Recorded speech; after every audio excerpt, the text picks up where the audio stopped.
Résumé en management de la gestion de projet.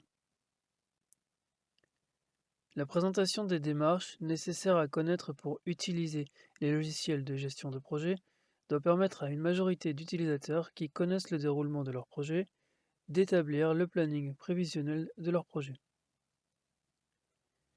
Il faut retenir que la dernière tâche à exécuter du projet est sur le chemin critique, on connaît la fin du projet.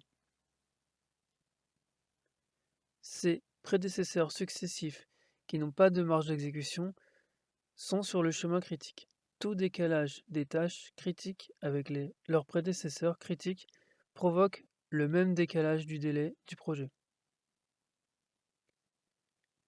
Mais le chemin critique n'est pas immuable, il est fonction des hypothèses émises.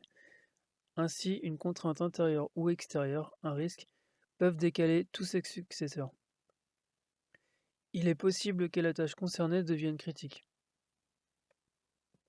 Au niveau de la maîtrise des délais, les conséquences du décalage de l'exécution d'une tâche est indépendant de son coût, de son importance, de ses ressources, de sa durée. Exemple, les conséquences du même décalage d'une tâche de 10 euros et une tâche de 10 000 euros et plus seront les mêmes. Ce décalage provoquera la même dérive du déroulement de ce réseau de tâches. Lors de la gestion d'un projet, pour maîtriser les délais, on distingue 3 périodes. Une analyse du projet qui doit correspondre à l'importance du projet. Voir sur notre site ecoplanningtime.com nos ouvrages sur la maîtrise des délais des projets.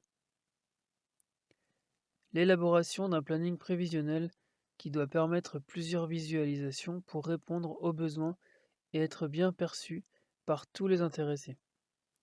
Le logiciel EcoPlanning présente des spécificités pour les utilisateurs.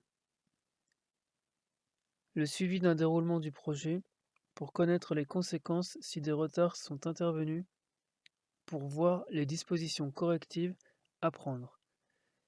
C'est ce que permet la solution brevetée du logiciel EcoPlanning.